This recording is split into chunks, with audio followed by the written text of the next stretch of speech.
नमस्कार छात्रों, फिर से एक बार आपका इस ऑनलाइन पढ़ाई में स्वागत है। प्रश्न पत्र क्रमांक 8 सत्र 4 के लिए व्यावसायिक वर्ग अनुवाद सिद्धांत और प्रयोग, इस प्रश्न पत्र के लगभग 4 टॉपिक हमारे हो चुके हैं। आज के लेक्चर में हम नया टॉपिक शुरू करेंगे।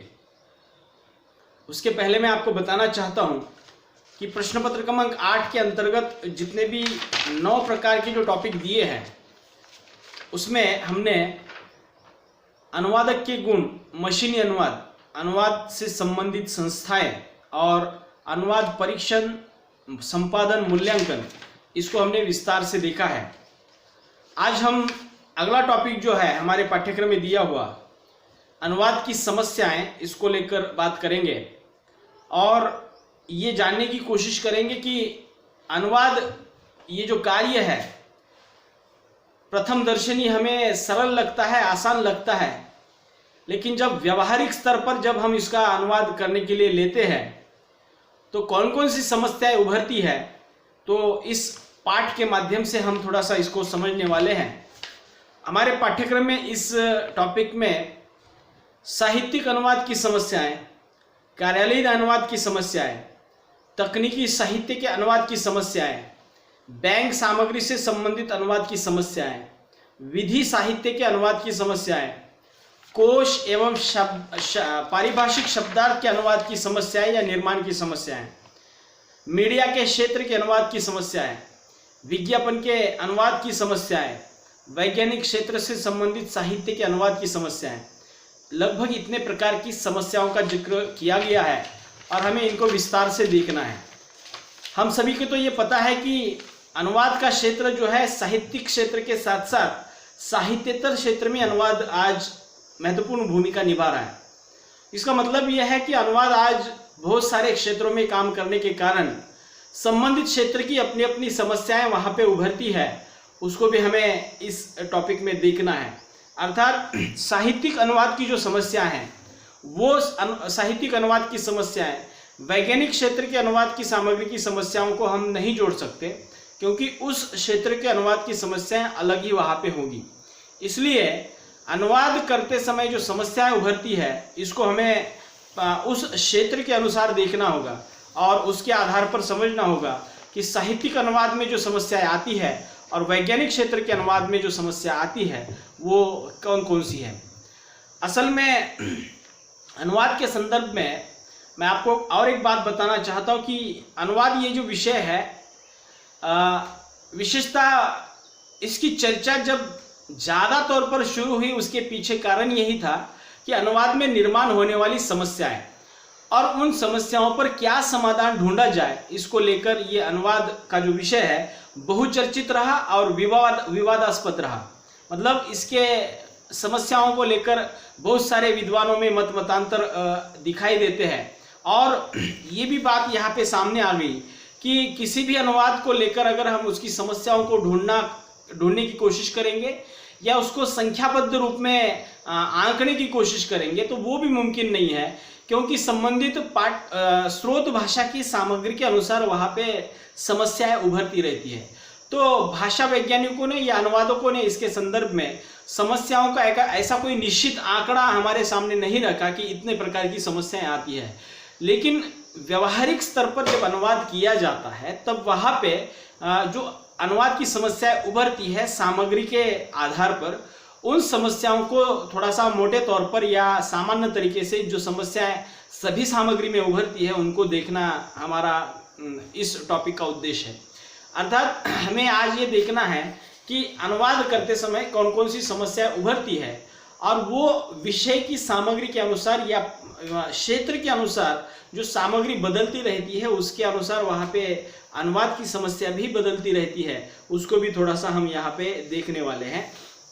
आज अनुवाद जो है हम मानते हैं कि अनुवाद करना जब पहले स्तर पर जब कोशिश की जाती है या उसके बारे में सोचा जाता है तो ये सहज और आसान लगता है, लेकिन जैसे ही हम इसकी सामग्री को अनुवादित करने के लिए लेते हैं और प्रत्यक्ष रूप से जब ये अनुभव करते हैं कि अनुवाद आसान न होकर थोड़ा सा टेढ़ी खीर बनाने जैसा है, इसका मतलब ये है कि यहाँ पे अनुवाद करने के लिए आपके पास वो भाषिक योग्यता या भाषिक क्षमता होनी चाहिए।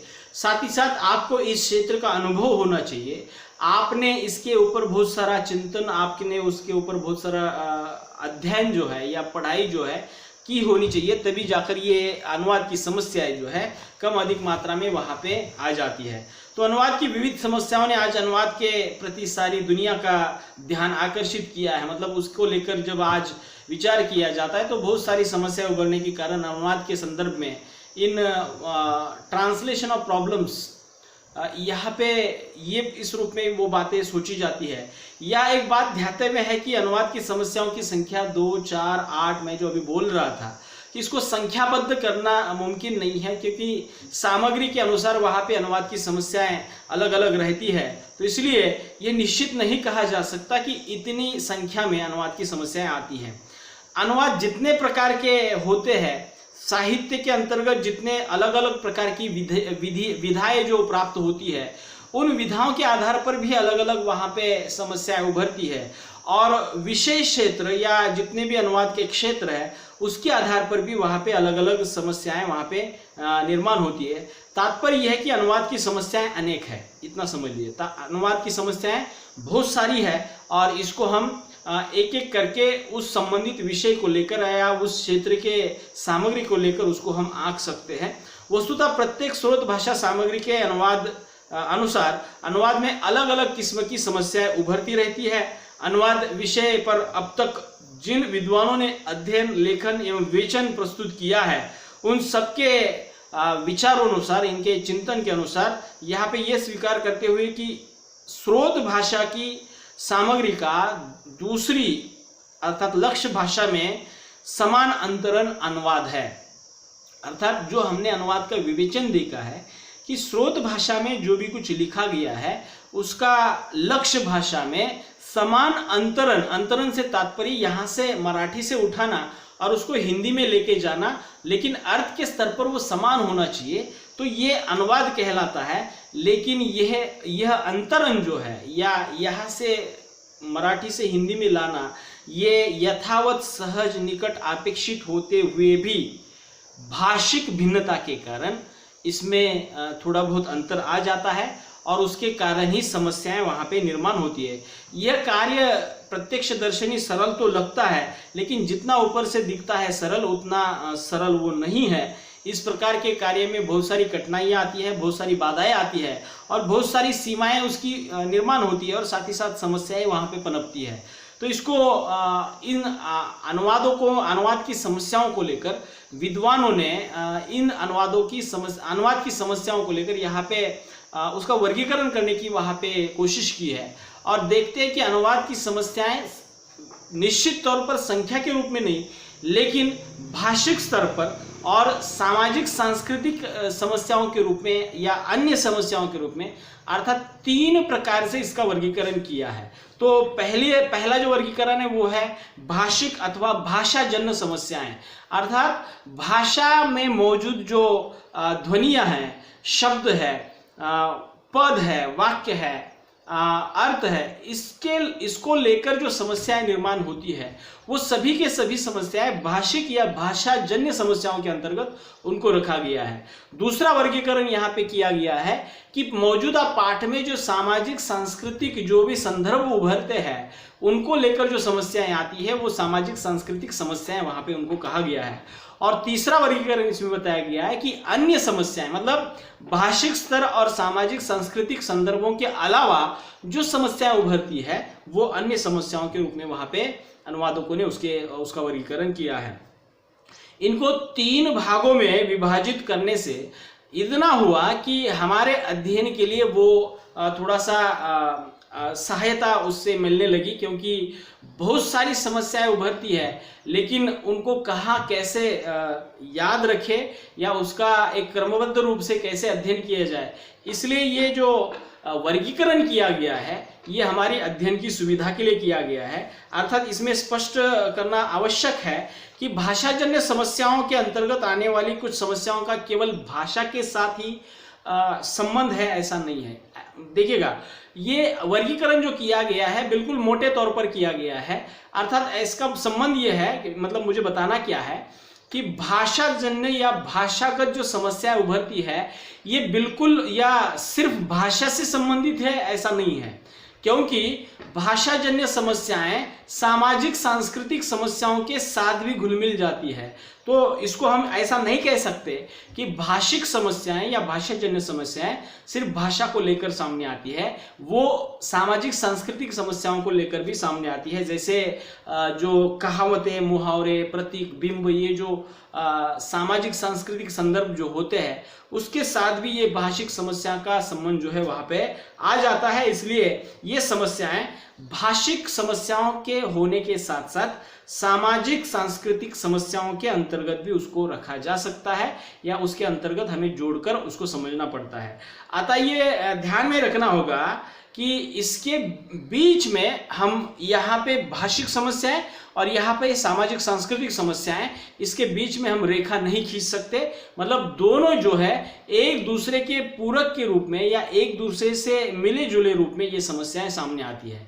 तो इसलिए हम अध्ययन की सुविधा के लिए इसको थोड़ा सा 3 भागों में देख रहे हैं। देखिएगा कि मैं थोड़ा सा एक उदाहरण देकर आपको समझाता हूं कि ये सबसे पहले जो वर्गीकरण किया है हमारे पाठ्यक्रम में जो मध्य दिए हैं इसको तो हम देखने वाले हैं, लेकिन अनुवाद की जो समस्याएं हैं उसको लेकर विद्वानों के जो विचार है या अनुवादक जो इस क्षेत्रों को लेकर काम कर रहे हैं उनको प्रत्यक्ष रूप में किस प्रकार के अनुभव आते हैं या उनके विचार क्या है इन समस्याओं के बारे में, इसको थोड़ा सा हम देखेंगे। क्योंकि भाषिक समस्याएं ज्यादातर सभी प्रकार की सामग्री के अनुवाद के संदर्भ में वहां पे उभरती है। सामाजिक सांस्कृतिक समस्याएं विशेषता साहित्यिक अनुवाद के संदर्भ में वहां पे आती है, लेकिन यहाँ पे मोटे तौर पर हम ऐसा कोशिश करेंगे कि भाषिक जो समस्याएं आती है इसको थोड़ा सा हम उदाहरण सहित समझने की कोशिश करेंगे कि तब आपको ये समझ में आ जाएगा कि ये भाषिक समस्याएं क्या होती है। तो सबसे पहले भाषिक समस्याओं के अंतर्गत आता क्या क्या है इसको थोड़ा सा समझ लीजिएगा। इसमें ध्वनि आती है, उसमें शब्द आते हैं, इसमें रूप आता है, इसमें वाक्य आते हैं, उसमें अर्थ आता है, शैली आती है, लिंग वचन कारक से संबंधित, कहावतों से संबंधित, मुहावरों से संबंधित या प्रतीकों के संबंधित, बिंबों से संबंधित, इसमें आदि प्रकार के अलंकार, छंद, ये सभी जो तत्व है भाषा के, ये सभी के सभी भाषिक समस्याओं के अंतर्गत वहां पे उभरते हैं। तो ये सारी विशेषताएं लक्ष्य भाषा में लाना एक बहुत बड़ा जोखिम का काम है, बहुत बड़ा समस्यापूर्ण काम है। तो इसको थोड़ा सा हम देखेंगे कि भाषिक या भाषाजन्य समस्याएं, इसमें मोटे तौर पर जो समस्या आती है वो कौन कौन सी है। पहली समस्या है ध्वनि की समस्या। अर्थात ध्वनि की समस्या से तात्पर्य क्या है कि प्रत्येक भाषा में प्रत्येक ध्वनि को उच्चारण करने की एक विशिष्ट पद्धति होती है या उसको लिखने की एक विशिष्ट पद्धति होती है। उदाहरण के तौर पर हम अगर हिंदी और मराठी का हिंदी और अंग्रेजी का विचार करेंगे तब वहां पे हम देखते हैं कि हिंदी और अंग्रेजी के संदर्भ में अगर बात की जाए तो मैं कुछ उदाहरण आपको दे दूंगा कि जब हिंदी के कुछ शब्दों को उसका लिप्यंतरण अगर करना है तो वहां पे क्या क्या समस्या उभरती है। देखिए, अनुवाद जब स्रोत भाषा की कोई ध्वनि लक्ष्य भाषा में नहीं होती, मतलब स्रोत भाषा में मौजूद जो ध्वनि है वो लक्ष्य भाषा में अगर नहीं है तो वहां पे लिप्यंतरण वहां पे करना पड़ता है और उससे जो उभरने वाली जो समस्याएं हैं तो वो ध्वनि के अंतर्गत वहां पे किस प्रकार आती है। तो ये लिप्यंतरण की समस्या किस प्रकार खड़ी होती है। देखिए, लिप्यंतरण से तात्पर्य मतलब मात्र लिपि को बदलना।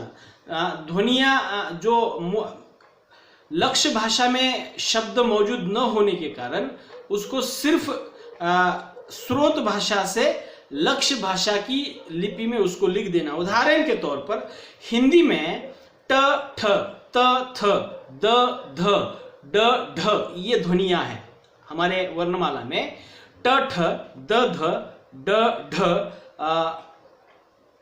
और ड ढ और ट ठ, ये इतने प्रकार की जो ध्वनियां हैं उसके संदर्भ में थोड़ा सा क्या मतलब समस्या उभरती। देखिए, हिंदी में ट ठ त थ ड ढ द ध आदि ध्वनियों के लिए स्वतंत्र अक्षर मौजूद है। हम जानते हैं कि ट बोलना है तो हम ट निकालते हैं, ठ बोलना है तो वहां पे ठ के लिए स्वतंत्र अक्षर है, ध के लिए स्वतंत्र अक्षर है। ये हिंदी की व्यवस्था है, हिंदी की ध्वनियों की व्यवस्था है। लेकिन वही बात अगर अंग्रेजी के संदर्भ में अगर हम सोचते हैं तो वहां पे आपको दिखाई देगा कि ट, ये जो ध्वनि है, ये इसका उच्चारण जो है अंग्रेजी में टी के रूप में वहां पे अक्षर मौजूद है, और ट से आगे ठ जो है उसका उच्चारण अगर जब करना होता है तो वहां पे ट के लिए टी है और ठ के लिए टी एच वहां पे उच्चारण करना पड़ता है। उसी प्रकार द के लिए ड है और ध के लिए वहां पे डी एच का उच्चारण करना पड़ता है। और उसी प्रकार ऐसा होता है, देखिए ट ठ ड ढ द ध, और ये जो ध्वनियां हैं इनके लिए हिंदी में तो स्वतंत्र व्यंजन है, लेकिन अंग्रेजी में ऐसी स्थितियां बिल्कुल भी नहीं है। वहां पे ट और थ इसको दिखाने के लिए वहां पे ट के लिए टी है और थ के लिए टी एच है।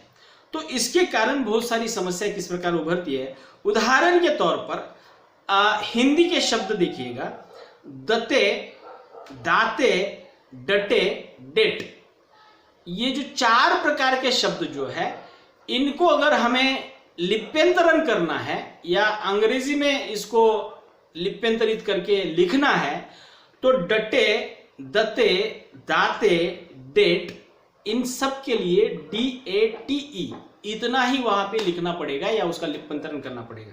इसका मतलब क्या है कि DAT डेट हम कहते हैं, इसके उच्चारण के आधार पर अगर हम विचार करेंगे तो दते का स्पेलिंग अगर हम लिखने की कोशिश करेंगे तो दते का स्पेलिंग क्या होगा, DAT। उसके बाद दाते का स्पेलिंग क्या होगा, DAT। उसके बाद डटे का स्पेलिंग रहेगा DAT और डेट का भी स्पेलिंग क्या रहेगा, DAT। अर्थात आपको समझ में आ रहा होगा कि हिंदी में 4 शब्द है लेकिन अंग्रेजी में उसको एक ही प्रकार से लिखा जा रहा है।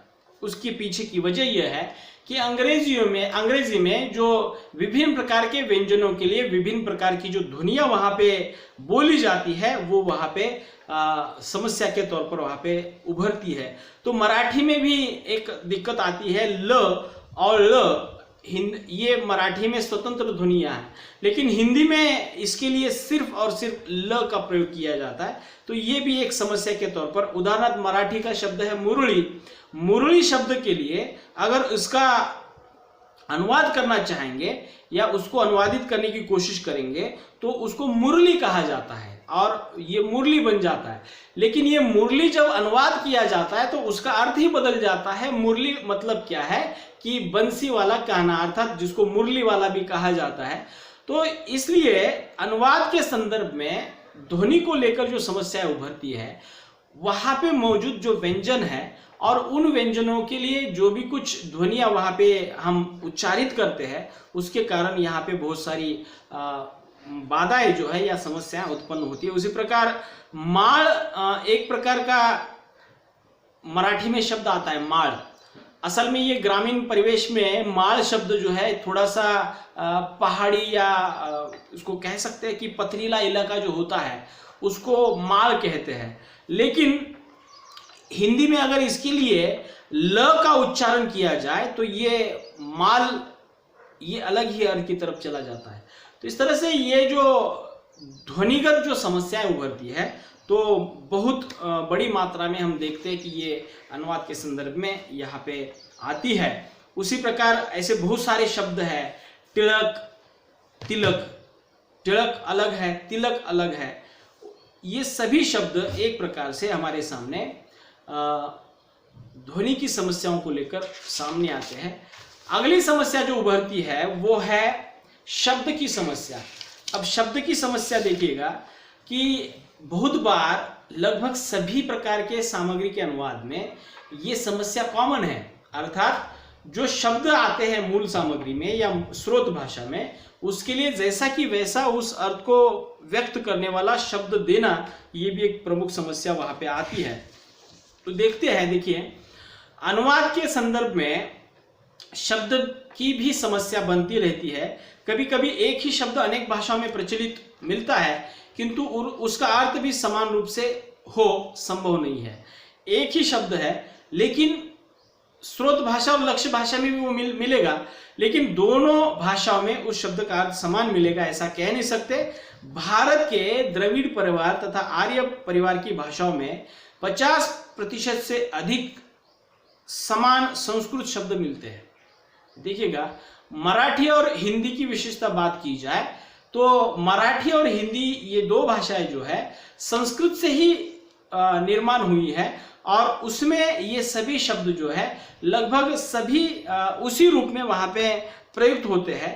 तो इसलिए हमें कुछ शब्दों को उदाहरण के साथ वहां पे देखना होगा, जिसके कारण हमारे यहाँ अनुवाद को लेकर बहुत बड़ी समस्याएं या बाधा के रूप में ये सामने आते हैं।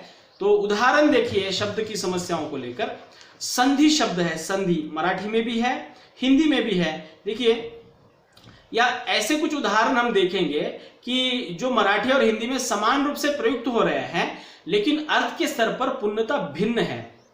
अब अनुवादक के सामने ये प्रश्न बना रहता है कि अगर ये स्रोत भाषा में ये शब्द आ जाता है तो उसके लिए कौन सा शब्द वहां पे लिया जाए या अर्थ लिया जाए। तो ऐसे कुछ उदाहरण हम देखेंगे कि जो हिंदी और मराठी में लेखन के स्तर पर, उच्चारण के स्तर पर लगभग एक जैसे है, लेकिन अर्थ के स्तर पर बिल्कुल भिन्न हो जाते हैं। उदाहरणार्थ संधि शब्द है, हिंदी में इसका अर्थ है समझौता और मराठी में इसका अर्थ है अवसर। उसके बाद दूसरा एक शब्द है बुआ। अब ये बुआ शब्द जो है हिंदी में जब इसका अर्थ आ जाता है तो वह पिता की बहन, उसको बुआ कहते हैं, और मराठी में इसका अर्थ है साधु या फकीर। उसी प्रकार साक्षात्कार ये जो शब्द है मराठी और हिंदी में भी आता है। हिंदी में इसका अर्थ है जो अंग्रेजी के अर्थ पर लिया जाता है इंटरव्यू, जिसको साक्षात्कार कहते हैं, और मराठी में इसका अर्थ है बोध या ईश्वर का दर्शन हो पाना। और उसी प्रकार आपत्ति हिंदी में अंग्रेजी में है, हिंदी में इसका अर्थ है आक्षेप, ऐतराज। आपत्ति मतलब ऐतराज, आक्षेप, और मराठी में इसका अर्थ है संकट। उसी प्रकार धावा ये शब्द है, ये मराठी में है, हिंदी में है। हिंदी में इसका अर्थ है हमला, और धावा मराठी में इसका अर्थ है पुकार अथवा प्रार्थना। ऐसे बहुत सारे शब्द हम देखते हैं कि वहां पे लिखे तो एक जैसे गए हैं, लेकिन उसके भाषा के आधार पर या अर्थ के आधार पर वो शब्द अलग अर्थ वहां पे प्रस्तुत कर रहे होते हैं। तो इस प्रकार ये ध्वनि को लेकर या शब्द को लेकर ऐसी समस्याएं उभरती है, तो उसको भी थोड़ा सा हमें देखना जरूरी लगा। और आगे की जो समस्याएं हैं इसको हम विस्तार से देखने ही वाले हैं। तो मुझे लगता है कि अब तक के लेक्चर में इतना काफ़ी है। अगले लेक्चर में हम अगली बात जो है यहाँ से आगे की शुरू करेंगे और वहाँ से समझने की कोशिश करेंगे कि भाषिक स्तर पर या भाषाजन्य समस्याओं के स्तर पर किस प्रकार अनुवाद में समस्याएं उभरती है। ठीक है, तो मिलते हैं अगले लेक्चर में अगली बातों के साथ। तब तक के लिए रुकते हैं। धन्यवाद।